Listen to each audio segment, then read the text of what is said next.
تمام تعریفیں اس اللہ کے لیے ہے جس نے روزوں کو فرض کیا اور انہیں حصول تقوی کا ذریعہ بنایا۔ میں اسی اللہ تعالیٰ کی حمد و ثنا بیان کرتا ہوں اور اس کی نعمتوں پر اس کا شکر ادا کرتا ہوں اور اسی سے ہدایت طلب کرتا ہوں، اور میں گواہی دیتا ہوں کہ اللہ کے سوا کوئی معبود برحق نہیں، وہ تنہا ہے، اس کا کوئی شریک نہیں۔ ایسی گواہی جو انسان کو اچھے انجام کا حقدار بنا دے، اور میں گواہی دیتا ہوں کہ ہمارے نبی و سردار محمد صلی اللہ علیہ وسلم اس کے بندے اور رسول ہیں، جو مالک کائنات کے سامنے نماز ادا کرنے، روزہ رکھنے اور قیام کرنے والوں میں سب سے افضل اور بہتر تھے۔ اللہ کی رحمتوں کا نزول ہو ان پر، ان کے آل و اصحاب پر، اور مضبوط کڑے تھام کر ان کے نقش قدم پر گامزن رہنے والوں پر۔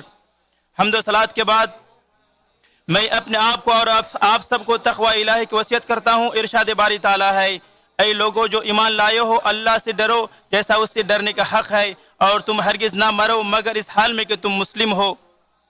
یہ ماہ رمضان جس کی خوشیاں منڈلا رہی ہیں، جس کے طلوع فجر کا وقت قریب آن پہنچا ہے، جس کے نور سے منور ہونے کے لیے دل بیتاب ہیں، یہ مہینوں کا تاجور ہے اور طاعت کا سرچشمہ ہے، جس میں قرآن مجید کا نزول ہوا ہے، جس کے سائے تلے اسلام کو قوت و غلبہ حاصل ہوا، اور جس کے فضائل بے شمار ہیں۔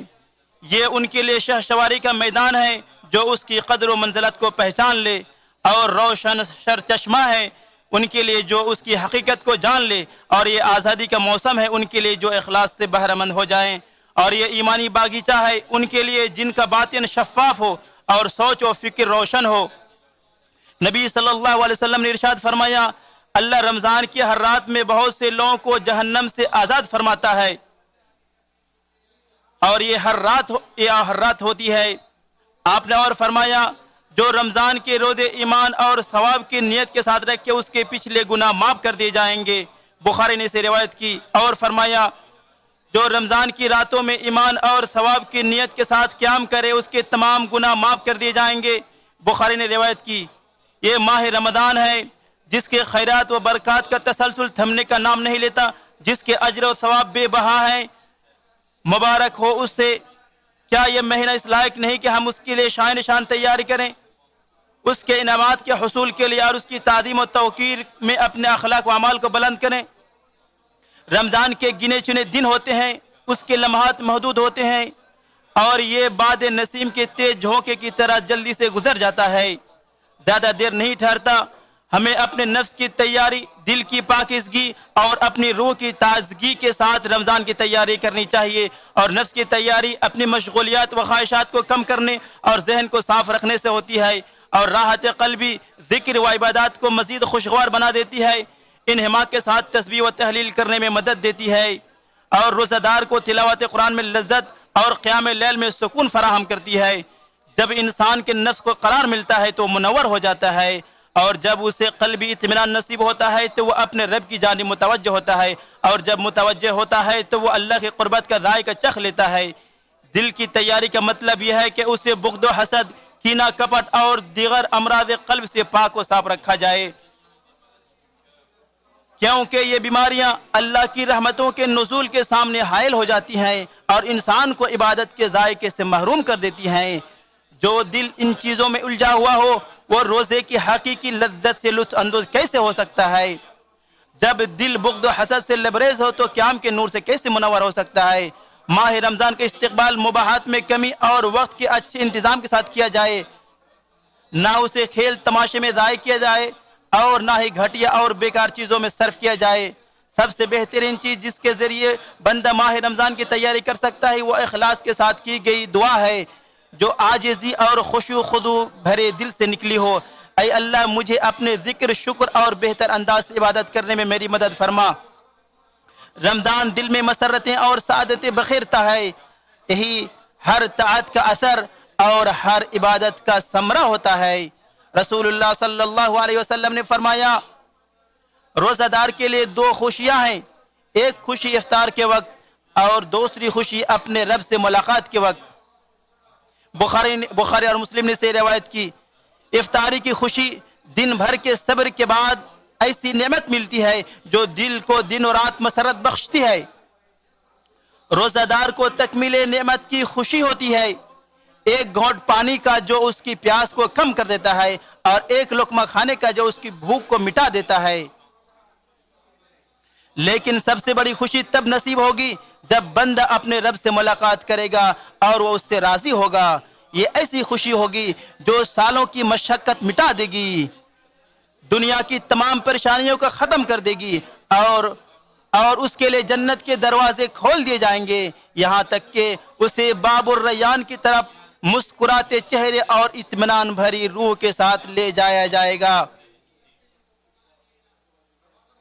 رمضان قرآن کا مہینہ ہے اور اس میں تلاوت کی ایک ایسی لذت ہے جو دل کو خوشی اور مسرت سے تازہ دم کر دیتی ہے، اور ایسی مٹھاس ہے جو روح کو قرب الہی کے احساس سے بھر دیتی ہے۔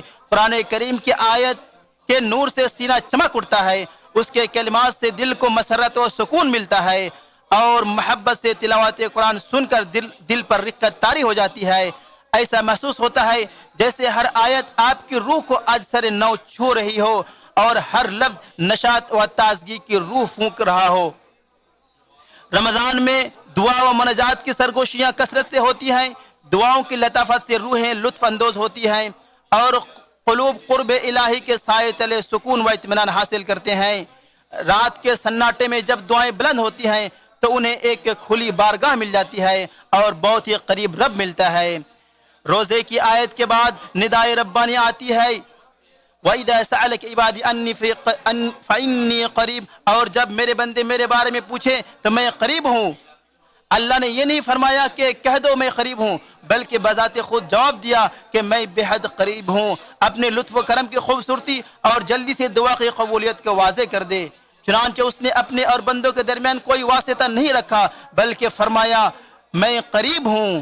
اس کا مطلب یہ ہے کہ ہر دعا قبول کی جاتی ہے، ہر سرگوشی سنی جاتی ہے، اور اللہ تعالیٰ دعا قبول کرتا ہے، بے رخی اختیار نہیں کرتا۔ یقین رکھو اللہ تمہاری دعاؤں کو سن رہا ہے، چاہے وہ کتنی مدھم اور پست کیوں نہ ہو، اور وہ قبول کر رہا ہے، چاہے تم اسے دور محسوس کرو۔ رمضان میں کتنی دعائیں قبول کی جاتی ہیں، اور کتنے ہی دلوں کو سجدے میں سعادت کی کنجی مل جاتی ہے۔ رمضان عزم و ارادہ کی درسگاہ اور تہذیب کا میدان ہے۔ یہ روزے دار کو اپنے خواہشات کی حدت پر قابو پانے، نفس کی شہوات کو روکنے اور اپنی زبان کو ایسی باتوں سے بچانے کی تربیت دیتا ہے جو روزے کو کمزور کر سکتی ہے۔ وہ سیکھتا ہے کہ اپنی خواہشات کو کیسے قابو میں رکھے، شہوات کو کیسے لگام دے، اور صبر و استقامت کے بیج اپنے دل میں کیسے بوئے۔ تراویح میں وہ طویل قیام کرتا ہے، طاعت میں اپنے نفس سے جہاد کرتا ہے، اور عبادت میں اپنی کمزوریوں کا مقابلہ کرتا ہے۔ اس طرح اس کا عزم مضبوط ہو جاتا ہے، اس کا ارادہ قوی ہوتا ہے، یہاں تک کہ وہ اپنی خواہشات کا غلام نہیں بلکہ اپنے نفس کا حاکم بن جاتا ہے۔ یہی وہ عزم ہے جس کی تربیت رمضان میں ہوتی ہے، جس کا اثر پوری زندگی بھر رہتا ہے۔ جو شخص اپنے نفس پر قابو پانے کی لذت چکھ لیتا ہے، اس کا ایمان بلند ہو جاتا ہے، اس کا اسلام مضبوط ہو جاتا ہے، پھر وہ خواہشات کے آگے نہیں جھکتا ہے اور نہ عبادات میں سستی کرتا ہے۔ دنیا و آخرات میں کامیاب ہونے والے وہی لوگ ہیں جن کے حوصلے بلند اور عزم پختہ ہوتے ہیں۔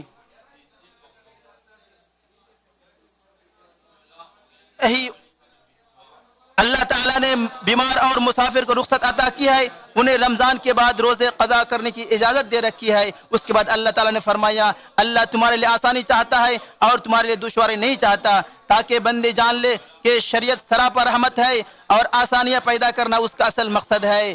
روزہ جسم کو تھکانے کے لیے فرض نہیں کیا گیا، بلکہ روح کو پاکیزہ بنانے اور تقوی کو مضبوط کرنے کے لیے فرض کیا گیا ہے۔ یہ پاکیزگی کی عبادت ہے جس کا مقصد دل کی اصلاح ہے، نہ کہ جسم کو مشقت میں ڈالنا۔ ارشاد باری تعالی ہے اے ایمان والو، تم پر روزہ فرض کیا گیا ہے جیسے تم سے پہلے لوگوں پر فرض کیا گیا تھا، تاکہ تم تقوی اختیار کرو۔ رمضان اپنی عبادات اور روحانی کیفیات کے ساتھ انسان کے لیے ترقی کی ایک منزل اور زندگی میں بلندی کا ذریعہ ہے۔ یہ انسان کی تعمیر کرتا ہے جو دنیا کی اصلاح اور اس کی ترقی کا بنیادی ستون ہے۔ رمضان اس کے اخلاق کو سنوارتا ہے، اس کے مقاصد کو بلند کرتا ہے، کسی کا نور بھرتا ہے۔ جب انسان خود کو سنوار لیتا ہے تو اس کے ارد گرد زندگی بھی سنور جاتی ہے۔ عبادات صرف چند رسمی اعمال کا نام نہیں بلکہ ایک زندہ قوت ہے جو تہذیب و تمدن کے معمار یعنی انسان کو تقویت فراہم کرتی ہے تاکہ وہ دین، اخلاق اور علم کی مضبوط بنیادوں پر مجد و شرافت کا قلعہ تعمیر کر سکے۔ ارشاد باری تعالیٰ ہے، بے شک اللہ تعالیٰ کسی قوم کی حالت نہیں بدلتا جب تک کہ وہ خود اپنی حالت نہ بدل لیں۔ میں اپنی بات یہاں ختم کرتا ہوں اور اللہ تعالیٰ سے اپنے اور آپ سب کے لیے مغفرت طلب کرتا ہوں، کیونکہ ہم سب خطا کار ہیں اور ہم سب اللہ کی رحمت کے محتاج ہیں۔ بس اس سے خلوص دل کے ساتھ استغفار کرو اور سچی توبہ کرو، کیونکہ وہی اپنی طرف لوٹنے والوں کو معاف کرنے والا اور اپنی طرف رجوع کرنے والوں پر مہربان ہے۔